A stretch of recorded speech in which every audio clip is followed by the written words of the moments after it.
Welcome to the Rural Revival Podcast. I'm your host, Dana Larson. This week we're on the farm in Gridley, California with third-generation rice farmer Matthew Sligar. Matthew started Rice Farming TV to help promote and educate people on the California rice industry through weekly videos on YouTube, and he's gained quite a following. In today's interview, he's talking all things rice farming and how his videos have opened up some great opportunities for him, including some fun new projects. So here we go with Matthew Sligar.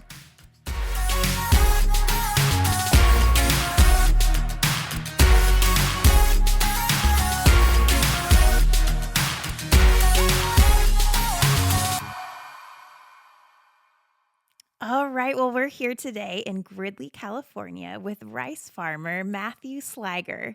Matthew, welcome to the podcast. Dana, thank you very much. Great to be with you. Yeah, great to be here. Well, you are a third-generation rice farmer. Tell us a little bit about you and your family farm and business. Okay, well, I live and farm in Gridley, California. We also have rice fields in Biggs and Richville. This is all in the northern Sacramento Valley of California. I'm a third-generation rice farmer. I farm to this day with my pops, George, and we work hard. We work really hard, especially in planting and harvest. In between, we're protecting baby rice and just watching it grow. I'm having a pretty good time doing it. Yeah. Yeah, that's awesome. Well, I'm a farm kid too, but my family grows corn and soybeans, so I know very little about rice farming. Take us through a day in the life of a rice farmer. Okay. Well, we specifically farm medium grain rice, Calrose medium grain rice. And depending on the time of the year, we've got different work schedule. So at the time your audience is listening to this, we're probably draining the winter water off of our rice fields. The winter water was there to help decompose the rice straw that was left over from last year's crop, last year's harvest. The decomposition of the straw just helps clear the earth for us for planting time. So we're lifting boards out of boxes that we use to help keep the water in the rice fields. Doing a little bit of shovel work, cleaning out the boxes of mud. We'll pull drains to help get the water off quick, because once the winter rain stops and spring arrives, May, April, we'll start working the ground. And the ground needs to be dry. We need to get in with heavy equipment, pull chisels, till, break open the earth, help it dry out even deeper down. Then we'll disc it, triplane it, a lot of tractor work. The easiest part is actually seeding the field. All we need to do for that is call up a crop duster and he flies on the rice seed. And that takes us through April and about half of May, planting the rice, putting the crop in. Then we've got our pest management applications all through the year, fertilizer as well. And rice, of course, is grown in a little bit of water. We usually have about 2 inches of water in our rice fields. So there's a lot of irrigating through the summertime. And that basically leads us up to harvest, September, August, and we drain the fields of that irrigated water to help get in with our heavy harvest equipment, and we'll cut the rice and send it off to the dryer, start the whole process over again once harvest is over, put on our winter water to help decompose that straw, and it's just one big cycle, and we're starting it right now here in February, draining the fields. Wow, that's great. Well, is this something you always wanted to do, take over the family farm as a rice farmer? No. And, yeah, I didn't have the mindset early on that I was born to do this. Mm-hmm. So actually, one of the first jobs I had was doing a lot of shovel work. We've got crawfish or crawdads that live out in the rice fields, and they like to burrow tunnels around the rice boxes. We're using the rice boxes in between different checks or on the levees, which help divide the larger field into smaller sections, which helps us control the level of water. And the crawdads, they burrow holes through the levees around the rice boxes for home, for food. But that of course creates leaks through the levees, and we've got to fill those back in with shovel work. And that was one of my first jobs out there. So having a physical job did not give me some sort of romantic view on being a rice farmer. I wanted to go home and play video games, really. And so I just wasn't passionate about it at a young age. It was just a lot of physical labor, and it was under the hot sun, and it was summertime, right? So all your friends are out playing, doing other things or whatever, and I wasn't. That's not the only thing I did throughout the summer, but it just didn't put a sweet taste in my mouth as to what rice farming could be. So how did you end up back here? Well, that's a long story. Many miles. Well, after high school, I went to UC Santa Cruz. I studied modern American literature. I did not want to move back to my small town of 6,000 people in my 20s. I wanted cultural experiences. I wanted to meet people. I wanted to have activities, social events. I just wanted that. And after college, I decided to move to Europe, and I lived in Prague for about 6 years. I worked in a tourism agency, incoming tour agency, so I met people from all over the world, and I showed them the city that I came to love, Prague. And eventually I met my wife there. She's from Brazil, Clara, and she was passing through with her friend. We met. We spent 3 great days together in Prague. We lost contact. But then 2 years later, she came to visit her brother who was studying abroad in Germany. She contacted me and visited me in Prague. And from that, a long-distance relationship started. And believe it or not, this is the short version, but we eventually decided if our relationship was going to continue, it would need to be, or it should be, closer to one of our families. It would be more difficult if we were 2 foreigners living in a foreign country. So where were we going to go? Were we going to go to Brazil, or were we going to go to Northern California, to farming country? So at the time of this decision of ours, my father, who was getting up there in age, said, "Hey, Matthew, if you or your younger brother don't come back and farm, I'm thinking about letting go." And we're largely tenant farmers, so about 90% of the ground we farm on is leased. So it's very easy to let a lease go, sell equipment, and the whole infrastructure of rice farming's gone. Well, I thought it would be irresponsible of me if I didn't come home and at least try to be a real-life rice farmer for 1 year. At least that, Yeah.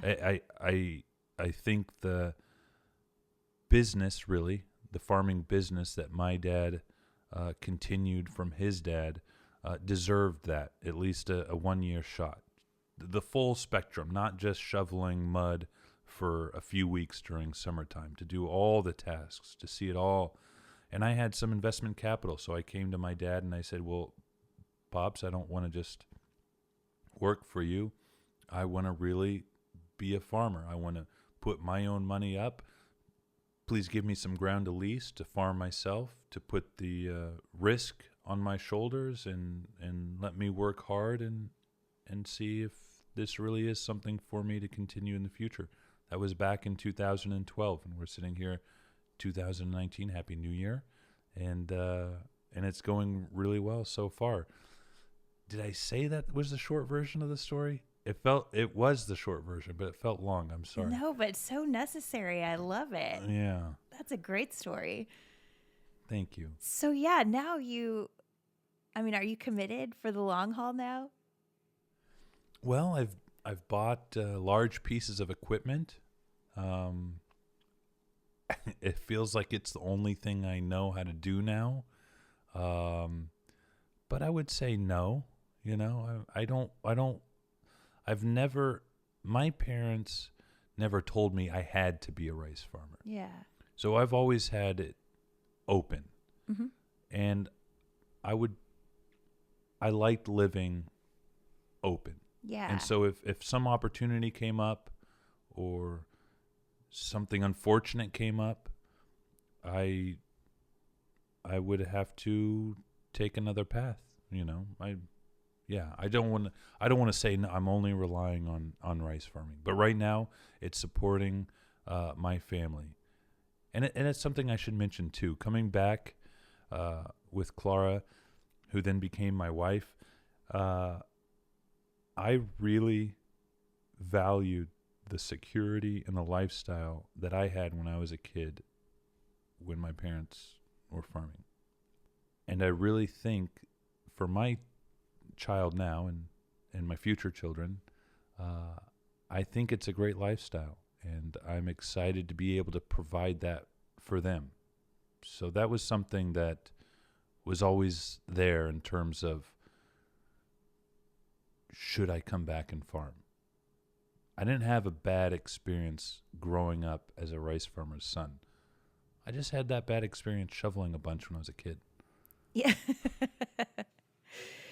Well, now you've decided to use technology and specifically video to help shine a light on rice farming. Where did this idea start? Wow, there are quite a few dots on the map that led down that path. Okay. And again, I'm going to take it back to the physical nature and the nature of monotony out on the farm. I mean, you're driving a tractor sometimes in a circle 11 hours a day, 7 days a week for a month and a half. That can get kind of monotonous. It's like every day I'm driving down to Los Angeles and back. Sometimes I'm shoveling. I'm still shoveling. I'm 36 still years shoveling. old. Yeah, 36 years old, still shoveling. But I'm more mature. I'm more mature now, so I don't... it doesn't bother me as much as it did when I was 13. But nevertheless, when it's physical work or monotonous work, I need, for my own sanity, I suppose, just to take my mind somewhere. It needs to go somewhere, right? So I take it to these videos. I take it to, oh, wow, even though I've got a shovel in my hands, look at that sunrise, or look at how the clouds are over the buttes, or look at those birds, or look at this snake that I just came across, or look at how this rice plant looks with the morning dew on it. And I want to capture that. And so there's just that capturing of the imagery. And I like movement, so it should be video for me, not photos. That's one of the dots. Another dot is I found when visiting my friends in the city that a lot of people, even in California, don't know rice is grown in California. And so I would sit down to dinner and start a conversation about rice, and by the time dessert arrived, we were still talking about rice. And I'm talking to friends that live in the city who have crazy cool tech jobs, that are doing big fancy things in the city, and we're just stuck on rice. And so I felt as if there was, is this a pun? An appetite for rice? I don't know. I found out that there was an appetite for rice. Then I get some questions as well. Another dot were just the questions sometimes that I would get. And the first one and the most impactful one for me, that would take me aback, would be, oh, you're a rice farmer. Do you farm white rice or brown rice? And as a rice farmer, that's kind of a crazy question. No offense to anyone that doesn't, or that would have asked that, or who has asked that. But one of my most popular videos is, what's the difference between white rice and brown rice? And the answer is pretty simple. It's the same. It's just milled differently. The brown rice has the rough hull removed, and just has the bran on it where all those vitamin and minerals are. And in the white rice, it just has that bran polished off. And that's why it looks white. And that's why it's not as nutritionally valuable. But there's the answer. And so I'd give that answer several times. And I thought it was an obvious answer. I thought it was just an obvious thing. Yeah, I never knew that. Yeah. A lot of people don't. And I guess really only rice farmers or maybe millers know that. Generally speaking. Yeah. And that was just something that surprised me. So there's another dot, answering these types of questions, showing people the beauty that's out there, answering these questions that I would think were obvious.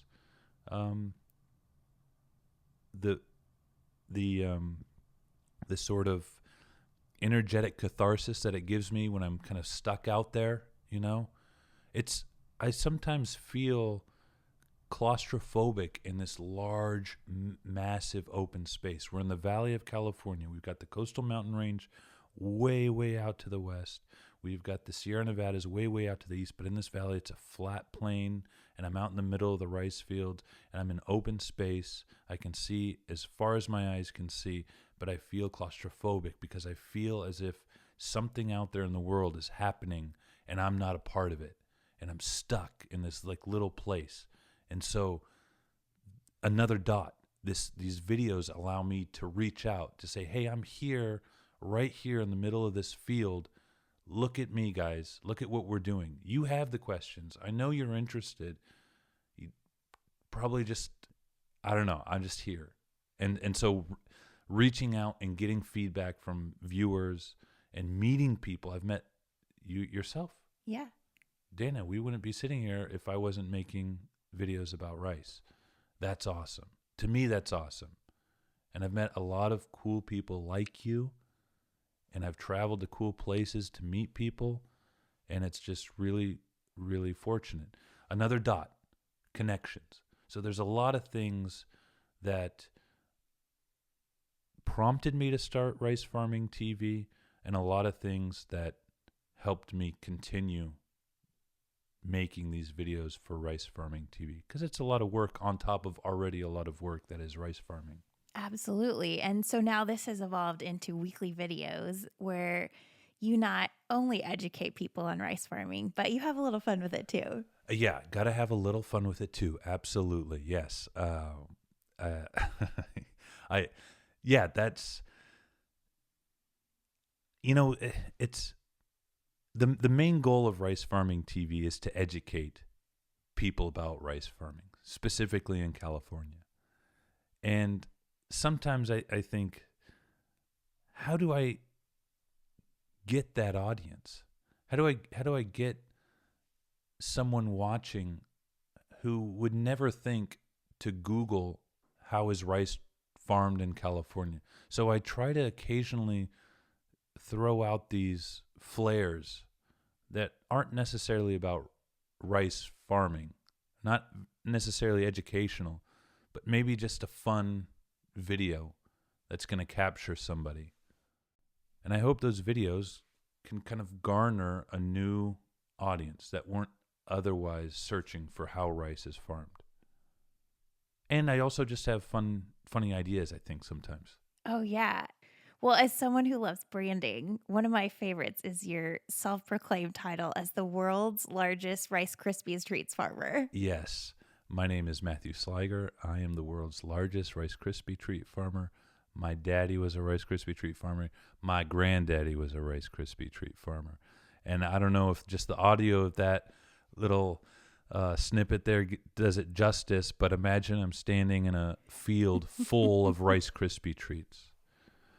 Like growing on stems. Growing on stems, yeah. I purchased 120 bamboo skewers, painted them green, and bought 120 Rice Krispie treats and stuck them on the 120 bamboo skewers and placed them in a rice field and stood in front of them and proclaimed to be the largest Rice Krispie treat farmer.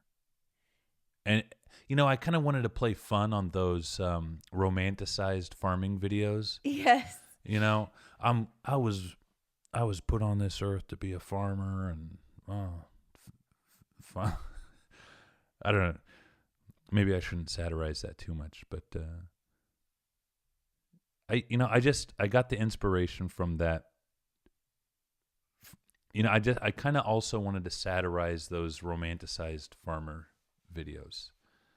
And you always see them. It's like every month a new romanticized farming video comes out. And I wanted to do that because nobody asked me to talk, in slow motion and run my hand through the crop and stuff like that and tell the audience that I was born to do this. And no, nobody asked me. So I decided to do it myself, but as a Rice Krispie treat farmer. That's awesome. And you actually garnered the attention from Rice Krispie Treats themselves. Yes, the marketing firm that handles the marketing of Rice Krispie Treats saw the video. It did extremely well on Facebook, hundreds of thousands of views, and they sent me a care package with some Rice Krispie Treats swag for me to carry on, to be a real Rice Krispie Treats farmer. I love it. So how do you decide on content? I mean, some of it's funny, some of it's just day in the life type of stuff, but what's that creative process like for you? Well, that's it. It's like, what am I doing today? I've got my camera with me. We are harvesting, so it's going to be harvest videos. It's going to really follow the crop year. And I think that's a cool thing for the audience, I mean, they really get to see the crop through the entire process that I kind of described at the beginning of this podcast. But then, I'll just have these skits, I guess you can call them, or just other ideas that I want to do that I think will, again, as I mentioned, help promote rice farming TV. So there's videos that are vlog style, my everyday farming life. And then there's videos that are outside of that I hope will attract attention through comedy. So what, if you had to choose one thing that you would most like people to know about rice farming, what would that be? That there's a lot of shoveling involved.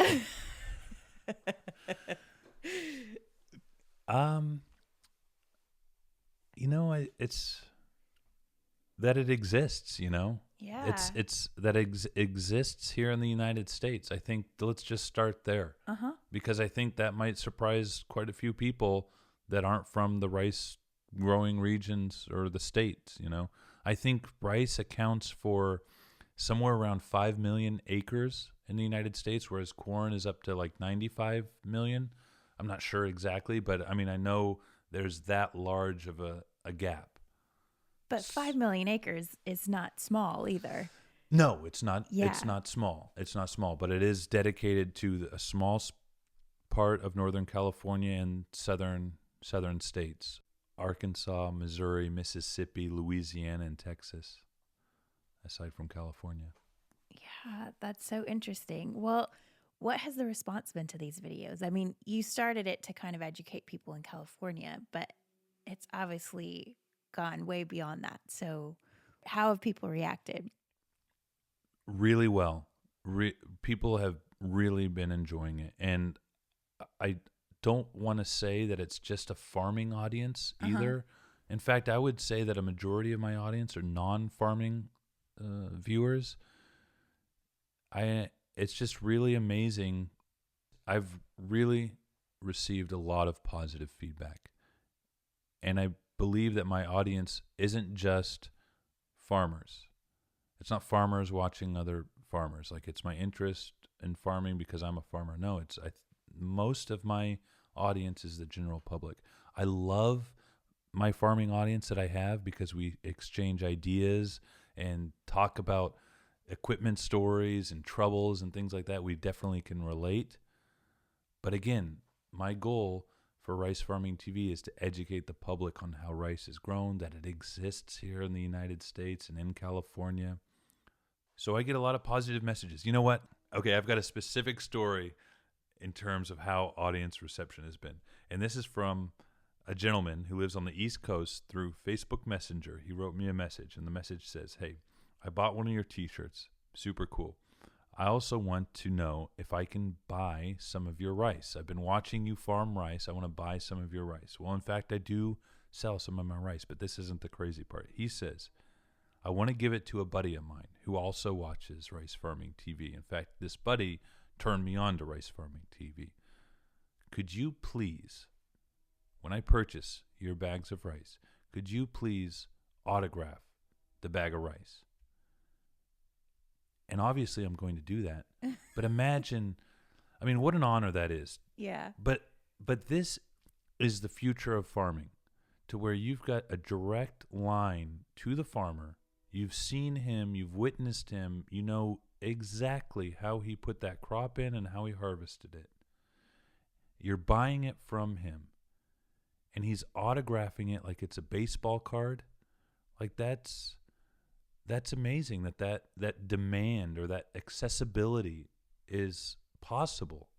Absolutely. It's that I think right now, and many of these types of stories, not in that way, have happened over the course of Rice Farming TV, but that's the most current, and it stands out the most, and it's just this like beacon of how cool this is for me. Yeah. You're kind of reaching celebrity status. Well, I don't know about that. It's just, yeah, we'll see. Don't cook that rice. Yeah. Well, how has the response been here within your local community of Gridley? Gridley? And the surrounding area too. It's been really cool. In planting season, when things are going full force and everyone's out and about, I'll pull up to the gas station. I'll have a couple people say, "Hey, love the videos. When's the next one coming out?" So I don't know. I think there's certainly a lot of people in the community who know that I'm doing these videos, who know me just through the videos, even though it's a small town. I can remember one episode I did was pranking Halloween trick-or-treaters here at my house. And what I did is I opened up a large bag of brown rice, opened up the bag and put it in a large bowl. And when the trick-or-treaters knocked on the door and I opened the door, I presented them very seriously this bowl of uncooked brown rice. Not at the bag, it's open, so they could actually get with their little fingers a couple kernels or a handful or whatever of brown rice. And they would say trick or treat, and I'd put it right in their face, and they just look at me. And you can see in the video, a couple kids would pinch it and you could hear the kernels kind of raining down into their plastic buckets. Some of the first kids put it in their mouth, and I was like, "Oh no, that could be a problem." So then I started saying, "Okay, guys, cook it for 10 minutes and season as desired. That's uncooked brown rice." And some kids would say, "What's that?" I said, "It's rice." And I get this dirty look, and I filmed it, and a lot of great responses from the kids during the little prank, but also a lot of great responses from the community, because of course all these kids had their parents outside, and they either witnessed what just happened or the kids told them about it and they thought it was hilarious. I give them a piece of candy afterwards. The prank was over, they get a piece of candy. So then I'd have all these parents say, "Hey, my kid was pranked by you on Halloween and they were in your video, and I see that you're offering bags of rice. How can we get your bags of rice?" So people are showing up at the door with cash in hand, buying bags of rice like it's a fruit stand. And that, again, is amazing. And out of that Halloween prank video came a really heartfelt story from one fellow community member, and that is a mom saw her son in the video, and she wrote me again on Facebook and said, "I just want to thank you for that great experience that you gave my boy.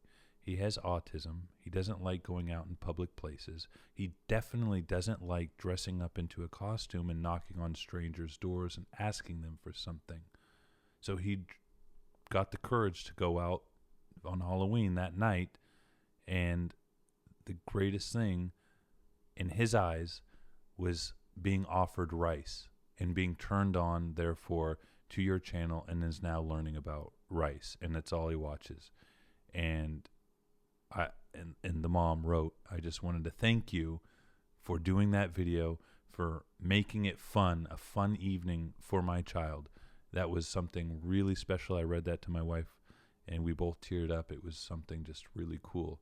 So these are micro connections within my community. I'm not going to every single city hall and preaching about rice, but I'm having these amazing connections with individuals. I have gone to the local FFA and given a talk. I've gone up to the local university and giving a talk about the economics of rice growing, but those do not compare to these individual moments I've had with people in my community who I did not know before. Just really, really cool. I love that. So now that you have adjusted to life back here on the farm, what do you love about rural life and about living here in this community? I just think it's a great place to raise a family. I didn't want to live here in my 20s. I wanted fast pace, more action, but settling down, raising a family, it's a great place to live. I'm close to my parents, close to my friends, close to my work. It's a really comfortable lifestyle. And if we have some free time, we can travel outside this small town. That's no problem. And we love to do it. My wife and I and our family, we travel a lot. Yeah, you just got back from Brazil. That's true, yeah. Clara being Brazilian, we spend our winter time down in Brazil, which is great because it's their summertime. And we spend time with her family and her friends, which is now our family and our friends. And it's a really, really special opportunity as well to be a farmer having winter off.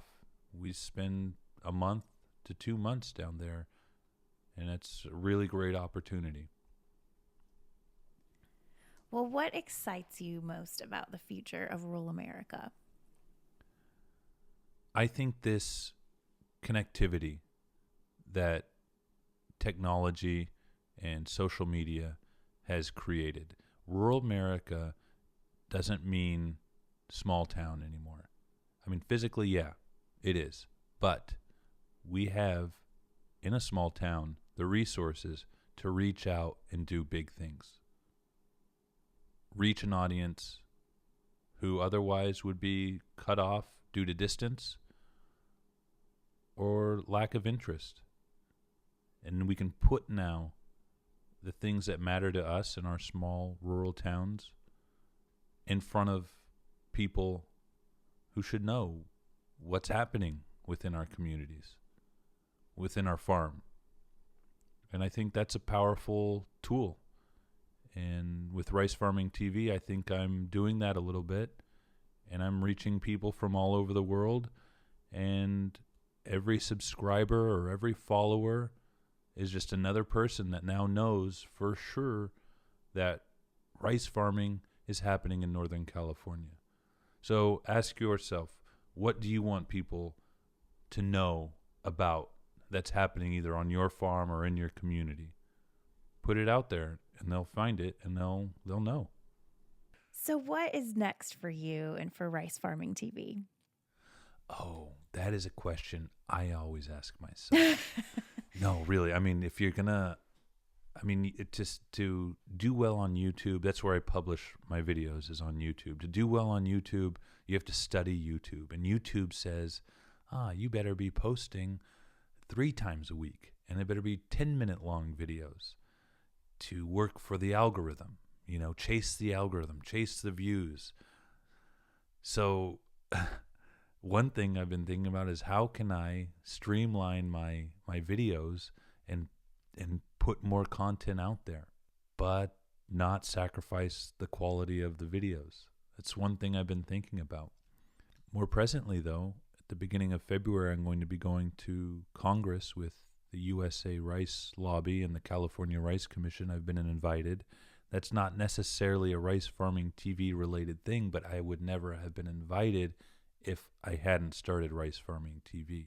Nobody asked me anything within the rice industry before I started Rice Farming TV. And that's another thing I should mention, is that the rice industry itself has really supported my efforts and have really extended awesome opportunities to me. And going to Congress and helping lobby for the rice industry is a huge honor, and it's something I'm going to be doing in a couple weeks. So I'm going to be studying up on the farm bill and trade with China and all kinds of things. I'm going to be putting my suit on. Yeah. Leaving my shovel behind. It's exciting. Yeah, it is exciting. So, I mean, that's one thing in the immediate future that I'm thinking about, and that's Rice Farming TV related. But I am illustrating a children's book. How cool. Sorry, I misspoke there. I'm having someone illustrate a children's book that I wrote because I'm a interesting drawer. I wouldn't say it's good. But this artist, her name is Zephyr. She does an amazing job. And 2 years ago, sitting in a combine, back to the monotony thing, sitting in a combine, cutting rice 10 hours a day, I decided to write a children's book. And it's all about how rice is grown, obviously.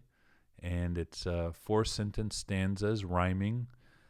And it goes through the entire process. And right now it's being illustrated. And I'm working really hard with Zephyr to get that book done. It's hard for her because she's not from a farm. She lives in the foothills of Santa Cruz, in the Santa Cruz Mountains. Okay. And so she's got my videos to reference. She's been out to the farm, which has been great. So hopefully that's just another tool of getting the word of rice farming out into the world. I love that. Yeah. Yeah. Well, how do we follow along and keep up with everything that you have going on? Well, pick up the phone. Flip open the laptop. Yes. Unlock the iPad. Whatever device it is. Go to YouTube. I publish all my videos, as I said, on YouTube. Rice Farming TV. You can just search it on YouTube. Or if you prefer web addresses, it's ricefarmingtv.com. Or if you prefer Twitter, it's Rice Farming TV. If you prefer Facebook, it's Rice Farming TV. So it's the same all across the board. You could just Google Rice Farming TV. I'm sure you'd find it. Yeah. Perfect. Well, Thanks. Matthew, this has been great. I love what you're doing. Well, thank you very much. And it's an honor to talk to you about it. And I love what you're doing. And thank you very much for being unique, very unique, in that you are actually coming to these small communities, visiting them, getting to know them, and really helping share the stories of all these people doing cool things in small towns. Well, thank you. It is an honor.